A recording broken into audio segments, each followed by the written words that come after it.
लाडकी बहीण योजनेचे जे काही नवीन फॉर्म सुरू झालेले आहेत तर ते फॉर्म कशा प्रकारे भरायचं या संदर्भात आजच्या व्हिडिओमध्ये माहिती पाहणार आहे.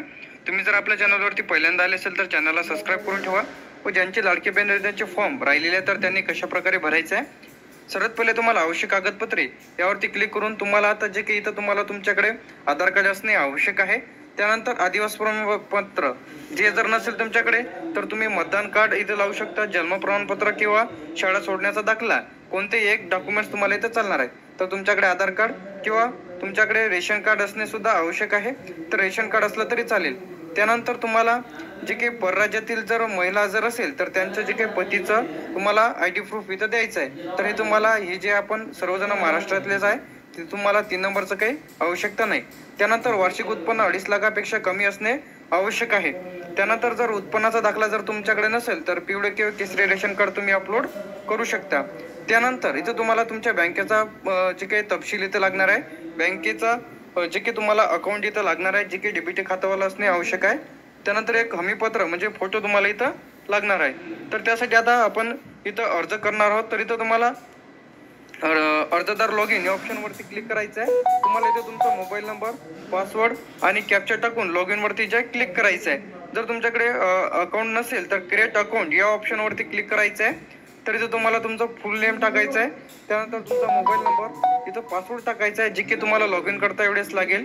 तुमचा जो काही डिस्ट्रिक्ट आहे डिस्ट्रिक्ट सिलेक्ट करायचा आहे. अहमदनगर आहे, अकोला आहे, अमरावती आहे, बीड आहे, बुलढाणा आहे, भंडारा आहे, चंद्रपूर आहे, छत्रपती संभाजीनगर, धाराशिव, धुळे, गडचिरोली, गोंदिया, हिंगोली, जालना, जळगाव, कोल्हापूर, लातूर, मुंबई, नागपूर, नांदेड, नंदुरबार, नाशिक, पालघर, परभणी, पुणे, रायगड, रत्नागिरी, सांगली, सातारा, सिंधुदुर्ग, सोलापूर, ठाणे, वर्धा, वाशिम आणि यवतमाळ.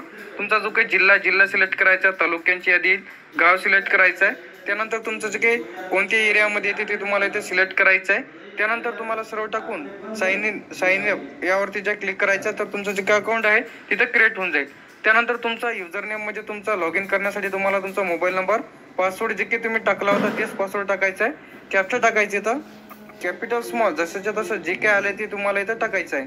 तर इथं कॅप्चा टाकल्यानंतर इथं तुम्हाला तुमचा मोबाईल नंबर आणि पासवर्ड जे काही तुम्हाला क्रिएट करायला सांगितलं तर ते टाकून लॉग इन या ऑप्शनवरती क्लिक करायचं आहे. लॉग इन वरती क्लिक केल्यानंतर यामध्ये आपण आता लॉग इन झालेलो आहोत. तर आपण आता हे मोबाईलवरून प्रोसेस करत आहे. तर ज्यांचे फॉर्म इथं अप्रूव्ह झालेले आहेत ते तुम्हाला यामध्ये दिसेल. तर आता 3 डॉट वरती ज्या क्लिक करायचं आहे. तर तिथं तुम्हाला अप्लिकेशन्स जे काही मुख्यमंत्री माझी लाडकी बहीणचं जे काही ऑप्शन दिसेल या ऑप्शनवरती तुम्हाला क्लिक करायचं आहे. तर आता ज्या महिलांचं तुम्हाला करायचं आहे त्यांचा आधार नंबर टाकायचा आहे, कॅप्चा टाकायचा आहे, व्हॅलिड आधार या ऑप्शनवरती क्लिक करायचं आहे. तर इथं आपण डेमोसाठी इथं टाकून घेऊया. तर तुम्ही ज्या व्यवस्थितरित्या तुम्ही तुमची इन्फॉर्मेशन इथं भरायची आहे. तर फॉर्म भरताना कोणत्या चुका करायच्या नाही यावरती सुद्धा डिटेलमध्ये व्हिडिओ आपल्या चॅनलला अपलोड केलेला आहे. ते जर तुम्ही व्हिडिओ बघितलेला नसेल तर लवकरात लवकर बघून घ्या. तर मी आधार नंबर टाकून व्हॅलिड या ऑप्शनवरती क्लिक करणार आहे. व्हॅलिड या ऑप्शनवरती क्लिक केल्यानंतर आता आपल्याकडे फॉर्म रजिस्ट्रेशन फॉर्म इथं ओपन झालेला आहे. तर ज्या कोणाचं तुम्ही फॉर्म भरत आहात त्यांचं नाव, फुल नेम इथं तुम्हाला टाकायचं आहे. तर इथं तुम्हाला फुल नेम टाकल्यानंतर इथं तुम्हाला इथं हस्बंड आहे की फादर आहे. जर मुलीचं लग्न व्हायचंच असेल तर फादर इथं सिलेक्ट करावं द्यायचं आहे. जर मॅरेज झालेलं असेल तर इथं हस्बंड सिलेक्ट करायचं आहे, त्यांचं हस्बंडचं नाव टाकायचं आहे. जर फादरचं असेल तर फादरचं नाव इथं तुम्हाला टाकायचं आहे. त्यानंतर इथं तुम्हाला काहीच टाकण्याची आवश्यकता नाही मिडल नेममध्ये. त्यानंतर मॅरिड स्टेटस, मॅरिड आहे, अनमॅरिड आहे, विडो आहे म्हणजे जे काही तुम्हाला माहितीच असेल. त्यानंतर इथं तुम्हाला मॅरेज असेल तर मॅरेज सिलेक्ट केला, अनमॅरिड असेल तर अनमॅरिड सिलेक्ट करायचं आहे. डेट ऑफ बर्थ टाकायची आहे. डेट ऑफ बर्थ यावरती क्लिक केल्यानंतर डेट ऑफ बर्थचं एक ऑप्शन तुमच्या समोर ओपन होईल. जे काही तुमची डेट ऑफ बर्थ असेल ते डेट ऑफ बर्थ टाकायचं आहे. तर इथं तुम्हाला जे की या ऑप्शनवरती येस वरती क्लिक केल्यानंतर खालचं जे काही डिटेल्स आहे ते इथं येऊन जाईल. त्यानंतर करंट ॲड्रेस, तुमचा जो काही ॲड्रेस आहे जिथं तुम्ही राहता ते ॲड्रेस टाकायचा आहे. पिनकोड तुम्हाला इथं टाकायचा. तुमचा जो काही जिल्हा आहे, तालुका आहे, गाव आहे ते सिलेक्ट करायचं आहे. त्यानंतर तुमचं जे काही सर्कल आहे जे काही तुम्हाला तुमचा जिल्हा सिलेक्ट केल्यानंतर येईल. तर एखादा डेमोसाठी आपण इथं टाकून घेऊया माहिती. तर एखादा गाव सुद्धा सिलेक्ट करूनंतर इथं जे काही माहिती आहे ते येऊन जाईल. तर तुमचं जे काही जवळपासचं जे काही आहे ते तुम्हाला इथं सिलेक्ट करायचं आहे. त्यानंतर तुमचा मोबाईल नंबर तुम्हाला इथं द्यायचा आहे. त्यानंतर याआधी तुम्ही कोणत्या योजनेचे जे काही योजनेचा लाभ घेता का, येस घेत असाल तर येस वरती क्लिक करून त्या योजनेची माहिती द्यायचं आहे. तर सर्वांनी इथं नोंद करायचं आहे तरच तुम्हाला योजनेचा लाभ इथं मिळणार आहे. तर आता तुम्हाला तुमच्या बँकेचे डिटेल्स तुम्हाला इथे द्यायचे आहे. त्यामध्ये बँकेचं फुल नेम तुम्हाला इथे द्यायचं आहे. स्टेट बँक ऑफ इंडिया असेल, सेंट्रल बँक असेल, युनियन बँक असेल, जे की तुमची बँक असेल, ज्याला डीबीटी लिंक असेल तेच बँकेचं खातं तुम्हाला इथं द्यायचं आहे. बँकेचा फुल नेम टाकल्यानंतर ज्या कोणाचं बँकेच्या नावानं आहे ते तुम्हाला इथं नेम टाकायचं आहे. अकाउंट नंबर तुम्हाला इथं टाकायचा आहे. दोनदा अकाउंट नंबर टाकल्यानंतर IFSC कोड टाकायचा आहे. तुमच्या बँक पासबुकला आता हे महत्त्वाचा पॉईंट आहे की तुमच्या चेक करून घ्या की सर्वात पहिले तुम्ही तुमच्या बँक पासबुकला डीबीटी लिंक आहे की नाही. डीबीटी जर लिंक नसेल तर इथं नो वरती क्लिक करायचं आहे, असेल तर यस वरती क्लिक करायचं आहे. तर आता तुम्हाला जे काही डॉक्युमेंट्स इथं अपलोड करावे लागणार आहे, आधार कार्डची फ्रंट साईज म्हणजे आधार कार्डचं पहिलं जे काही ओरिजिनल अपलोड करायचं आहे तुम्हाला सर्वांना. फ्रंट अपलोड केल्यानंतर इथं बॅक साईड अपलोड करायची आहे. त्यानंतर जर तुमच्याकडे डोमेसाईल सर्टिफिकेट नसेल तर डेट ऑफ बर्थ सर्टिफिकेट जोडू शकता किंवा शाळेचे TC जोडू शकता, रेशन कार्ड जोडू शकता किंवा मतदान कार्ड, यामध्ये कोणतंही एक अपलोड करून टाकायचं आहे.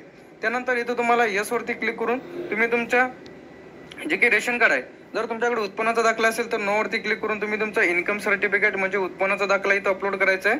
नसेल तर नो वरती क्लिक करून यस वरती क्लिक करून तुम्ही तुमचं रेशन कार्डचं फ्रंट साईज आणि बॅक साईड जे की पहिल्या साईजवर तुमचं नाव वगैरे दिसेल कोणाच्या नावानं आहे, त्यानंतर साईड जे काही बॅक साईड आहे त्यावरती सर्व जेवढे काही कुटुंबाचे नाव असतील ते तुम्हाला इथं दाखवेल. त्यानंतर इथं तुम्हाला एक हमीपत्र जे की तुम्हाला इथं डाउनलोडचं एक ऑप्शन दिलेलं आहे, त्यावरती साईन करून तुम्हाला इथं अपलोड करायचं आहे. बँकेचं पासबुक आणि एक फोटो तुम्हाला अपलोड करून टर्म अँड कंडिशन सर्व जे काही इथं वाचून घ्यायचे, स्वीकार करा या ऑप्शनवरती क्लिक करून सबमिटवरती क्लिक करायचं आहे. तर अशा प्रकारे तुम्ही ज्या घरबसल्या तुम्ही तुमच्या मोबाईलवरून लाडकी बहीण योजनेचा फॉर्म भरू शकता. तर या संदर्भात जर तुमच्या काही अडचणी असतील व तुम्हाला अधिक जर काही अडचणी जात असेल किंवा तुम्ही फॉर्म भरलेला असेल, रिजेक्ट झालेला असेल व काही कारणास्तव तुम्ही लाडकी बहीण योजनेचा जो काही लाभ आहे ते घेतलेला नाही व तुम्हाला अधिक तुमच्या खात्यामध्ये पैसे जर जमा झालेले नसेल तर कमेंट बॉक्समध्ये नक्की सांगा. तर अशा अपडेटसाठी आणि नवीन व्हिडिओसाठी आपल्या चॅनलला सबस्क्राईब करून ठेवा. थँक्यू.